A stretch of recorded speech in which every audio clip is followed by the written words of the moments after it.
Bonjour. Today I'm going to talk about how the French Empire is the strongest empire out of all. Sure, there are other empires that are cool and strong, but you don't want to know all about that, right?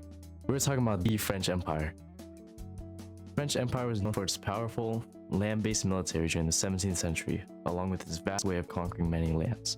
At that time, France was still growing, yet during the 1700s to the 1900s is where France really peaked at its golden age. Today, we're going to provide you with information about why the French Empire was better politically, environmentally, economically, socially, and culturally.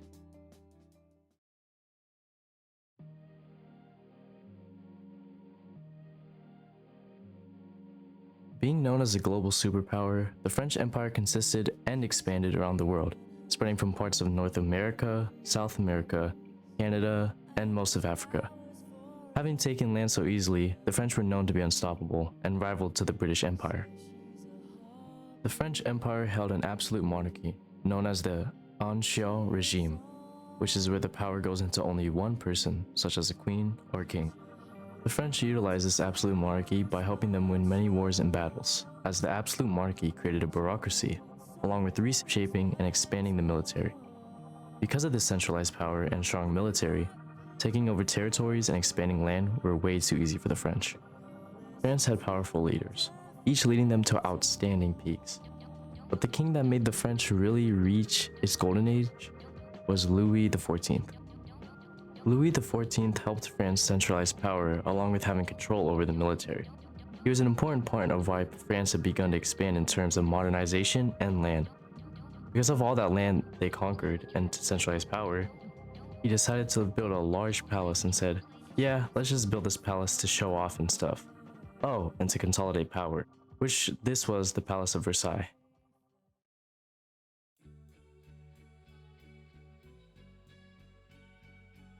Moving on to the environmental.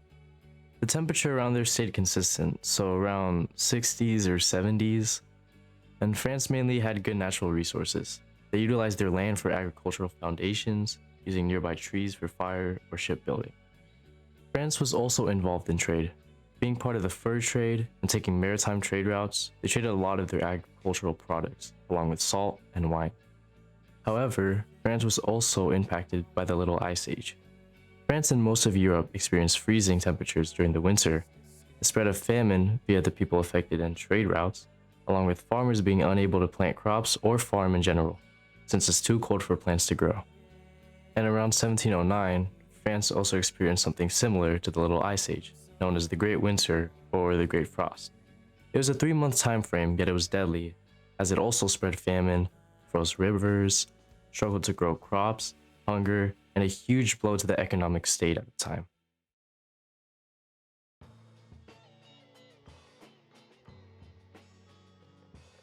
During this time, most people in France were Roman Catholic, which means they shared the same main religion. This helped the community become closer to each other and build a strong foundation for the empire.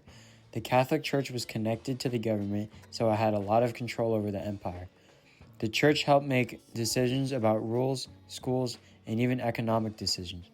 This made Catholicism and the church heavily intertwined in French life. The French Empire owned many territories in different parts of the world. This meant that people from different backgrounds, cultures, and religions lived within the empire. While having an increased population was good, the mixed beliefs and languages caused issues. They wanted everyone to learn the French language, follow French customs, and become Catholic. This meant that there were minimal differences, so minimal conflicts within the empire.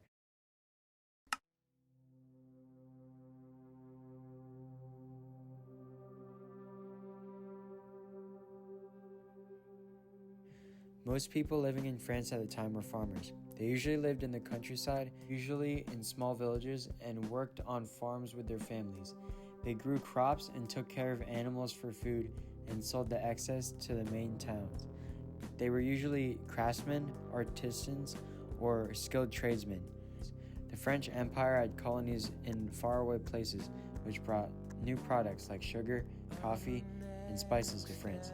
This trade made France richer and helped with cultural integration. Starting off with social structure. At the very top, we had the monarch, Beneath them, royalty, then clergy, and lastly, commoners.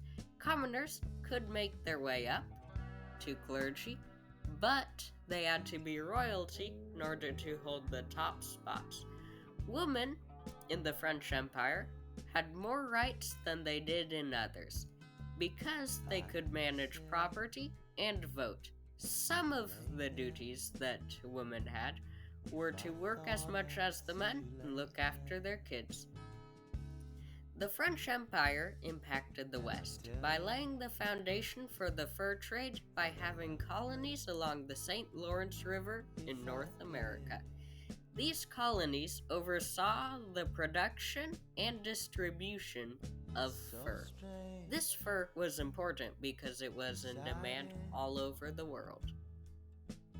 One of the French Empire's biggest weaknesses was its weak naval power. This wasn't really a problem due to the lands that they ruled over, which are North America, Europe, North Africa, and South Asia. With all this land, their population naturally increased. Now, one of France's biggest strengths was its overwhelming land-based military strength.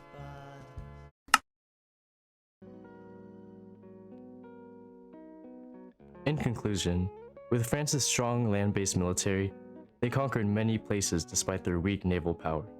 The conquered places included North America, Europe, North Africa, and South Asia.